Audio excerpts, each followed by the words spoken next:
ஒரு பதிவில் நம்ம என்ன பார்க்க போகிறோம்னா, ஒரு 8 விதமான செய்திகள் நம்ம பார்க்க போகிறோம். நீங்கள் எந்த ஒரு விஷயத்தை பார்த்து இந்த வீடியோக்குள்ளே வந்தீங்கன்னு எனக்கு தெரியல. ஆனால் நான் 8 விஷயங்கள் இந்த வீடியோவில் சொல்ல போகிறேன். சவுக்கு சங்கர் விஷயத்தில் இந்த வீடியோவை நம்ம ஆரம்பிக்க போகிறோம். ஒரு ஐஜி ஒருத்தவங்க போட்டிருக்காங்க, ரொம்ப முக்கியமானது. இந்த பெண்கள் பாதுகாப்பு படை ஒன்று சிறப்பாக போட்டிருக்காங்கல்ல, அதற்கான ஒரு விஷயத்தோட இந்த வீடியோவை நம்ம முடிக்க போகிறோம். இதுக்கு நடுவில் ஆதோஜன் அவர்கள் விஷயத்தை பார்க்க போகிறோம். அதுக்கப்புறம் புஷியானந்த் அவர்கள் துறையில் ஒரு பஞ்சாயத்து ஒன்று வந்துச்சு, அது என்னன்னு பார்க்க போகிறோம். ஐயா செங்கோட்டையன் அவர்கள் வந்து யாரோ ஒருத்தரை கட்சியில் ஜாயின் பண்ணிட்டாங்க அப்படின்னு ஒரு செய்தி வந்துச்சுல்ல, அது என்ன அப்படிங்கிறத பார்க்க போகிறோம். நம்ம ஏதோ ஆய்வு பண்ணிக்கிட்டு இருக்கோம், மருத்துவத்துறையில் போயிட்டு மருத்துவமனையில் போயிட்டு ஏதோ ஒரு தாவேக்காவோட மருத்துவர் அணி போயிட்டு ஆய்வு பண்ணுறாங்க, இதெல்லாம் சரியா தப்பான்னு கேட்டுக்கிட்டு இருக்காங்க. அதை பற்றி ஒரு தெளிவான விளக்கம் கிடைச்சிருக்கு, அது என்ன அப்படிங்கிறத பார்க்க போகிறோம். இந்த மாதிரி ஏகப்பட்ட விஷயங்கள் இந்த வீடியோவில் இருக்க போது ஒன்பே ஒன்றா தெளிவாக நம்ம பார்க்கலாம். உற்சாக வணக்கங்கள், வாங்க பதிவுக்குள்ளே போகலாம். இப்போ முதல் விஷயம் மக்களே, சவுக்கு சங்கர் அவர்கள் விஷயத்திலேருந்து வரலாம். சவுக்கு சங்கர் அவர்களுக்கு குண்டாஸானது ரத்து செய்யப்பட்டிருக்கு. போன ஆட்சியில் போடப்பட்ட குண்டாஸை ரத்து பண்ணது தமிழ்நாடு அரசு அப்படிங்கிற விஷயத்த சொல்கிறேன். நீதிமன்றம் ரத்து பண்ணல, அரசு தான் ரத்து பண்ணியிருக்கு. அதாவது ஒருத்தருக்கு மேலே வந்து நம்ம குண்டாஸ் போட்டோம்னா 1 வருஷத்துக்கு அவங்களுக்கு ஜாமீனே கிடைக்காது, ஜாமீனுக்கு வந்து ஹியரிங்கே வழக்கு வராது.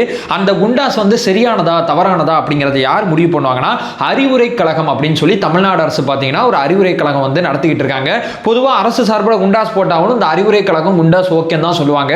ஆனா இந்த வாட்டி ரொம்ப நியாயமா நேர்மையா நடந்துக்கிறாங்க. இந்த அறிவுரை கழகம் என்ன பண்ணிருக்காங்கன்னா, இவர் மேல குண்டாஸ் போறதுக்கு எந்த விதமான முகாந்திரமும் இல்லை அப்படிங்கிறத நீதிமன்றம் போய் நீதிமன்றத்தில் அவர் முறியடிச்சிருந்தா இன்னும் நாளாகும். அதற்கு முன்னாடியே அறிவுரை கழகத்தில் இந்த குண்டாஸ் ஆனது ரத்து செய்யப்பட்டிருக்கு. ஸோ தமிழ்நாடு அரசு தான் முனைப்படுத்தி இந்த விஷயத்தை செஞ்சிருக்காங்க. வெளியே வந்த சவுக்கு சங்கர் அவர்கள், நான் மறுபடியும் சொல்றேன், அரசு எதிர்த்து பேசக்கூடாதுலாம் சொல்ல மாட்டேன், புரோக்கர் வேலை பார்க்க கூடாதுன்னு தான் நான் சொல்லுவேன். ஏன்னா அவரை பத்தி நான் நிறைய பேசியிருக்கேன், தாவேக்காவோட உளவியல் எதிரி அப்படிங்கிற மாதிரிலாம் பேசியிருக்கேன். தாவேக்காக்கு எதிராக கருத்து பதிவு செஞ்சும் போது எலெக்ஷனுக்கு முன்னாடி என்ன பண்ணுவார்னா, தாவேக்காவோட தொண்டர்கள் அத்தனை பேரையும் ட்விட்டர்ல பிளாக் பண்ணிட்டு தாவேக்காக்கு எதிராக கம்பு சுத்துவாரு. அந்த மாதிரி எதுவும் இல்லாம எடப்பாடி எவ்வளவு பெரிய ஆளுமை அப்படிலாம் பேசுறதெல்லாம் விட்டுவிட்டு எது உண்மை எது உண்மையான ஜேர்னலிசமோ அதை சவுக்கு சங்கர் அவர்கள் பண்ணாங்கன்னா ரொம்ப ரொம்ப மகிழ்ச்சி. அதுக்கு தான் இந்த குண்டாஸை ரத்து பண்ணியிருக்காங்க. வெளியே வந்து சுதந்திரமா ஒரு பத்திரிகையாளராக செயல்படுறதுக்கு என்னுடைய வாழ்த்துக்களை நான் முதல்ல தெரிவிச்சுக்கிறேன். இது நம்பர் 1 செய்தி. இப்போ நம்பர் 2, ஆதவர்ஜுனா அவர்கள் விஷயத்தை வச்சு நம்ம 2 விஷயம் பேசலாம். இன்னைக்கு அமைச்சரவைக்கு பார்த்தீங்கன்னா வெளிப்படையா தாவேக்கா வந்து அழைப்பு விடுத்திருக்கு. இடதுசாரி கொள்கை கொண்ட கட்சிகளை மட்டும்தான் நம்ம அழைச்சிருக்கோம். ஒன்று நம்ம இடதுசாரிகளை முன்னாடியே அழைச்சோம், அவங்க எப்போதுமே அமைச்சரவையில் பங்கேற்க மாட்டாங்க, வெளியிலேருந்து ஆதரவு அப்படிங்கிற நிலைப்பாட்டில் அவங்க ரொம்ப தெளிவாக இருக்காங்க. விசிஆக்கு அழைப்பு விடுக்கப்பட்டிருக்கு. விசிஆ என்ன சொல்லியிருக்காங்க, நான் கொஞ்சம் டிஸ்கஸ் பண்ணிட்டு சொல்றாங்க அப்படிங்கிற விஷயத்தை சொல்லியிருக்காங்க. திருமானனே பங்கேற்பாரா அல்லது விசிஆல இருக்கக்கூடிய 2 எம்எல்ஏல யாராவது ஒருத்தங்க அமைச்சராவாங்களா அப்படிங்கிறதெல்லாம் நம்ம பொறுத்து தான் பார்க்கணும். அதுக்கப்புறம் பார்த்தீங்கன்னா ஒரு முஸ்லீம் லீக் கட்சி வந்து நமக்கு ஆதரவு தெரிவிச்சிருக்காங்கல்ல, அவங்களுக்கு நம்ம அழைப்பு விடுத்திருக்கோம். அவங்க நாளை காலைல அவசர ஆலோசனை போட போறாங்க, போட்டுட்டு அமைச்சரவையில் பங்கேற்கலாமா வேணாமா அப்படிங்கிற முடிவு நாங்க எடுத்து சொல்றோம் சொல்லியிருக்காங்க. சிவி சண்முகம் இருக்கார்ல, அவர் தரப்புல இருந்து வந்த 25 பேர் வெளியில இருந்து ஆதரவு தான். அவங்க உண்மைக்குமே நம்ம முன்னாடி போன வீடியோக்குள்ள பேசுறபடி அவங்க தாவேக்காவோட அமைச்சரவையில் பங்கேற்கணும்னா விசில் சின்னத்தில் ஜெயிச்சு மட்டும் தான் பங்கேற்க முடியும், இல்லைனா பங்கேற்க முடியாதுங்கிறதுல நம்ம தலைமை ரொம்ப தெளிவா இருக்கு. ஆதரவு தரேன்னு சொன்னாங்க, ஆதரவு தாங்கன்னு சொன்னோம், அவ்வளவுதான் மேட்ரு.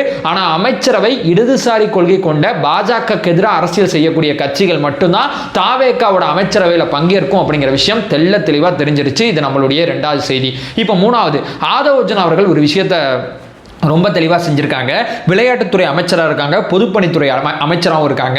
இவர் ஆல்ரெடி ஒரு விளையாட்டு வீரர் தானே. நேரு உள்ளரங்கில் நான் காலைல இருப்பேங்க, காலைல 7 மணிலேருந்து 10 மணி வரைக்கும் நம்ம ஒலிம்பிக் அடிக்கிறோம். அந்த வாட்டி தமிழ்நாட்டிலேருந்து போகிற பசங்க ஒலிம்பிக் அடிக்கணும், அதுக்காண்டி நான் என்ன பண்ண போகிறேன்னா 7 மணிக்கே வந்துடுறேன். நீங்கள் இந்த விளையாட்டு வீரர்களோட சங்கம் யாராவது ஏதாவது கோரிக்கை இருந்துச்சா 7 மணிக்கு நேரு உள்ள அரங்கத்துக்கு வாங்க, அங்கே தான் நான் இருப்பேன், 7 to 10 இருப்பேன், நம்ம அங்கே பேசுவோம், அங்கே டிஸ்கஸ் பண்ணுவோம். 10 மணிக்கு மேலே நான் தலைமைச் செயலர் வந்து என்னோட வேலையை பார்த்துக்கிறேன். பொதுப்பணித்துறை அமைச்சரா, காலையில விளையாட்டுத்துறை அமைச்சரா என்னால முடிஞ்ச அளவு 7 மணிக்கு நான் அசம்பிள் ஆகிறேன் அப்படிங்கிற விஷயத்தை இந்த கிழமை அந்த கிழமெல்லாம் சொல்லுங்க, நான் தினசரி 7 மணிக்கு வந்துடுறேன் அப்படிங்கிற விஷயத்தை முடிஞ்ச அளவு ஆதவர்ஜுனா அவர்கள் இதை செயல்படுத்த போறதா சொல்லியிருக்காங்க.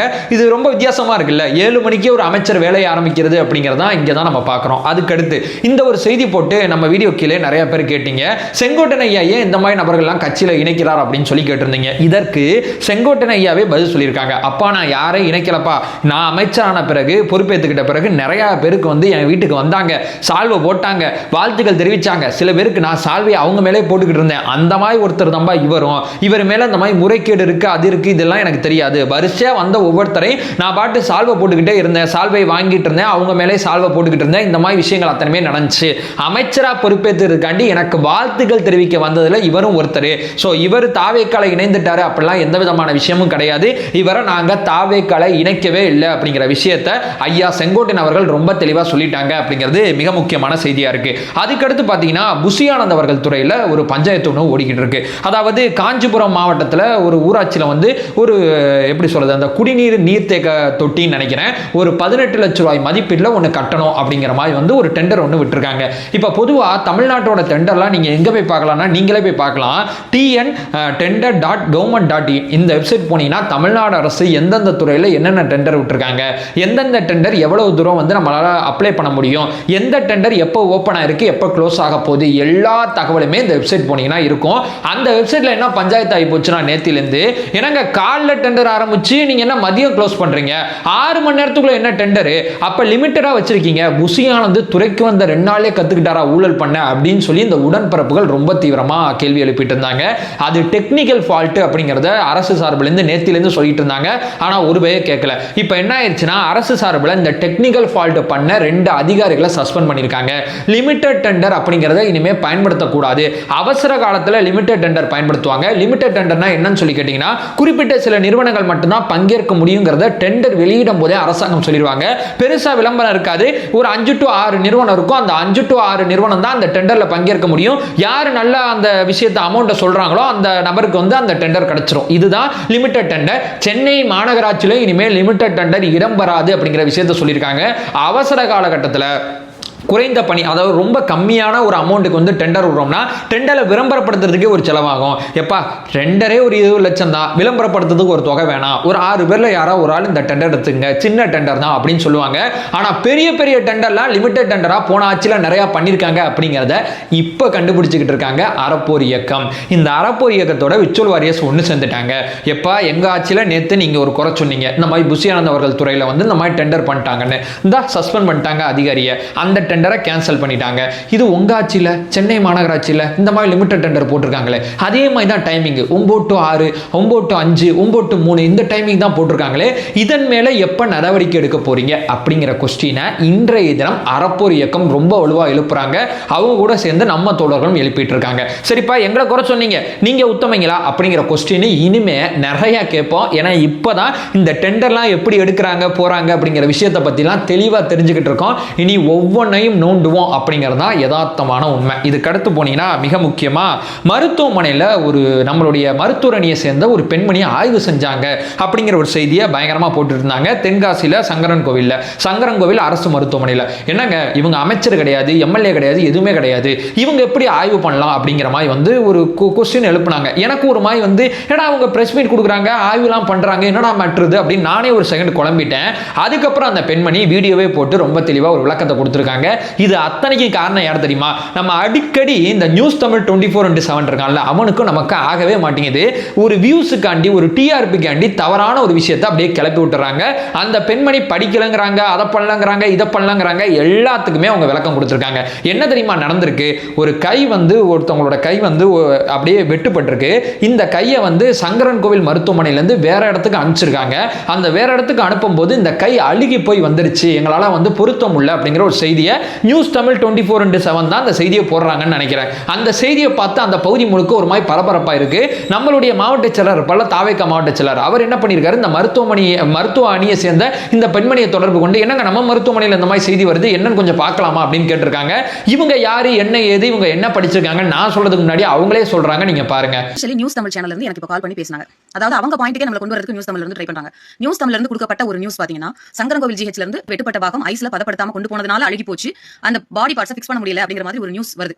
இந்த நியூஸை கேள்விப்பட்ட அந்த பகுதியில் இருக்கக்கூடிய மாவட்ட செயலாளர் கால் பண்ணி நம்ம என்னங்கிறத விசாரிக்கலாமா மேடம், இப்படி ஒரு விஷயம் நடந்துக்குதாமே அப்படின்னு சொன்னோன்னே மருத்துவமனையோட இன்சார்ஜ் எந்த டாக்டரோ அந்த டாக்டருக்கு நான் ஃபோன் பண்றேன்.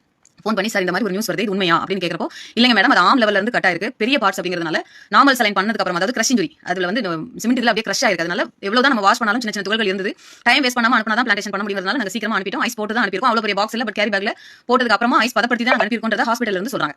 அவங்க அப்படி சொன்ன இன்ஃபர்மேஷனை ஜஸ்ட் பிரஸ் மீட் வச்சு பொதுமக்கள் பயப்பட வேண்டாம், நீங்க ஜிஹெச் வாங்க அந்த மாதிரி தப்பெல்லாம் நடக்கல அப்படிங்கிறது சொல்றோம். இது சொன்னதுல நிஜமாவே தப்பு இருந்தா நான் மன்னிப்பு கேட்கிறேன். ஆனா ஆய்வு நான் பண்ணவே கிடையாது. இந்த நியூஸ் தமிழ்ல இருந்து இந்த விஷயத்தை மாற்றி நான் என்னமோ திடீர்னு போய் ஆய்வு பண்ணதாவும் அது எப்படிங்க? ஒரு பேசிக் நர்சிங் பை ப்ரொஃபஷன். நான் வந்து என்ன படிச்சிருக்கேன் நிறைய பேர் கேக்குறீங்க. நான் டாக்டர் கிடையாது. But 15 years of clinical experience இருக்கு. MSc nursing, MBA hospital management, certified professional in health care quality, CPHQ அப்படின்னு சொல்லுவாங்க. பிளஸ் NABH அசஸர், ஹாஸ்பிடலோட ஸ்டாண்டர்ட்ஸ் எப்படி இருக்கணும்ங்கறத அசஸ் பண்ணி ரேங்க் பண்ணக்கூடிய ஒரு அசஸர். இவ்வளவு நான் படிச்சிருக்கேன். இவ்வளவு தூரம் தெளிவா மருத்துவத்துறையில அறிவு இருக்கக்கூடிய ஒரு பெண்மணி தாவேக்கால படிச்சுக்கிட்டு இருக்காங்க.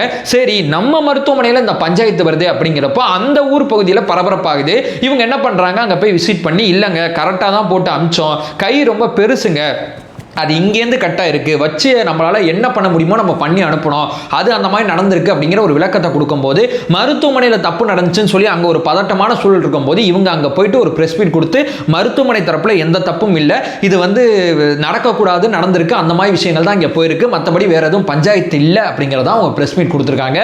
அவங்க படிச்சிருக்காங்க, அதற்கான போதுமான அறிவு அவங்கள்ட்ட இருக்குது. ஒரு ப்ரெஸ் மீட் கொடுக்குறதுக்கு யாரோட அனுமதி இங்கே தேவையில்லை. யார் வேணால் ப்ரெஸ் மீட் கொடுக்கலாம், நானும் கொடுக்கலாம், நீங்களும் கொடுக்கலாம். அவங்களோட சோர்ஸை பயன்படுத்தி மருத்துவமனையில் இருக்கக்கூடிய பதட்டமான சுச்சுவேஷனை சார்ட் அவுட் பண்ணியிருக்காங்க. நான் பண்ணது தப்புனா அதுக்கு நான் மன்னிப்பு கேட்டுக்கிறேன் அப்படிங்கிற விஷயத்தையும் அவங்களே சொல்லியிருக்காங்க. இருந்தாலும் இந்த செய்தியை எடுத்து போட்டு ஆய்வு நடத்துறாங்க, அதை பண்றாங்க, இதை பண்றாங்கன்னு பேசிட்டு இருக்காங்க. நேற்று ஒரு வீடியோ நம்ம பேசியிருப்போம். தாவேக்காவோட உறவுகள் பார்த்தீங்கன்னா அம்மா உணவகத்தை போய் விசிட் பண்ணாங்க, தப்பு இருக்குன்னு சொல்லி நகராட்சி ஆணையரை போய் மீட் பண்ணாங்க. ஸோ நாங்கள் அதிகாரத்துக்கு வந்த போது எங்களால் முடிஞ்ச நல்லதுகளை எங்களால் முடிஞ்ச அளவு நாங்கள் விசிட் பண்ணி பார்த்து செஞ்சுக்கிட்டு இருக்கோம். இதில் என்ன தப்பு, இதில் என்ன பஞ்சாயத்து? எங்கேயாவது போய் ரவுடிசம் அட்டகாசம் பண்ணிட்டு இருந்தா நீங்க சொல்றபடி தப்பு. மக்களுக்கு தேவைப்படுற பிரச்சனையை தாவேக்காவோட சொந்தங்கள் அரசு இயந்திரத்தோட சேர்ந்து முடிஞ்ச அளவு செயல்படுறாங்க. ஆனா அதிகாரிகளை தொல்லை பண்ணாம அவங்க அந்த வேலையை பார்த்தாங்கன்னா எந்த பிரச்சனையும் இல்லை. தொல்லை பண்ற மாதிரி செய்திகள் வந்துச்சுன்னா சுட்டி காட்டுங்க, நிச்சயமா தெரிஞ்சுப்பாங்க அப்படிங்கிறது நான் சொல்ல வர்ற மிக முக்கியமான செய்தியா இருக்கு. கிட்னி திருட்டு அப்படிங்கிற பகுதியை நோக்கி நகருவோம். அதாவது போன ஆட்சியில் எனக்கு ரொம்ப டென்ஷனான ஒரு சம்பவம் இந்த கிட்னி திருட்டு. இந்த கிட்னி திருட்டுல அந்த மாசு இருக்கார்ல, மா சுப்பிரமணியன் பயங்கரமான விளக்கம்லாம் கொடுத்தாரு. ஒன்னும் யாரையும் கைது பண்ண மாதிரி வேற சில விஷயங்கள்லாம் பண்ண மாதிரி நமக்கு தெரியல. ஆனா இந்த வாட்டி இந்த கிட்னி திருட்டை மீண்டும் ஒரு முறை விசாரிக்கப்பட வேண்டும் அப்படிங்கிறத இயக்குனர் சித்ரா அவர்கள் சொல்லியிருக்காங்க. ஸோ மறுபடியும் கிட்னி திருட்டு அப்படிங்கிற விஷயத்தை விசாரிக்க போறாங்க சம்பந்தப்பட்ட மருத்துவமனைகள். ஏன்னா இதுல மகாராஷ்டிரத்தில் இருக்கக்கூடிய நபர்கள்லாம் தொடர்புல இருக்காங்க, அப்படிப்பட்டவங்கலாம் கூட்டு வந்து இந்த மாதிரி பண்ணியிருக்காங்க, செஞ்சிருக்காங்க அப்படிங்கிற மாதிரிலாம் செய்திகள் வந்துச்சு. இந்த கிட்னி திருட்டுல இன்னொருத்தவங்க பேரும் அடிபிடிச்சு, ஜூலி ஞாபகம் இருக்குல்ல, என்ன ஆனாங்கன்னு தெரியல, ஆட்சி மாறினோன்னு அவங்களும் இந்த விஷயத்துல இருக்காங்களா இல்லையா அப்படிங்கிறதெல்லாம் இந்த கிட்னி திருட்டு விசாரணைக்கு அப்புறம் நமக்கு தெரிய வரும். ஏன்னா நிறைய பேர் இந்த செய்தி வந்த பிறகு ஜூலியை டேக் பண்ணி போட்டுக்கிட்டு இருக்காங்க. ஸோ பார்ப்போம் அவங்க தப்பு பண்ணியிருக்காங்களா தப்பு பண்ணலையா அப்படிங்கிறதெல்லாம் இந்த விசாரணைக்கு அப்புறம் தெரிய வரும். இந்த விசாரணை மீண்டும் ஒரு முறை தொடங்கப்பட்டிருக்கு அப்படிங்கிற விஷயத்தை நான் இங்கே தெளிவாக சொல்கிறேன். அதுக்கப்புறம் சிங்கப்பெண்களுக்கு தனியாக ஒரு படைப்பிரிவு வந்து உருவாக்கியிருந்தாங்கல்ல, அந்த படைப்பிரிவோட ஐஜி யாரு அப்படிங்கிறது ரொம்ப முக்கியமான ஒரு கேள்வியாக இருந்துச்சு. அந்த ஐஜி போட்டாங்க. இவங்க தான் வந்து சிங்கப்பெண்கள் அந்த படைப்பிரிவு வந்து மெயின்டைன் பண்ண போகிறாங்க, பார்த்துக்க போகிறாங்க. இவங்க தலைமையில் தான் தமிழ்நாடு முழுக்க செயல்பட போகுது. ஸோ ஒவ்வொரு ஏரியாலையும் இப்போ உருவாக்கிட்டு இருக்காங்க. ஒரு டோட்டல் கண்ட்ரோல் ஒரு ஐஜி இருக்காங்க. இந்த ஐஜி டைரக்டாக முதல்வருக்கு ரிப்போர்ட் பண்ணுவாங்க.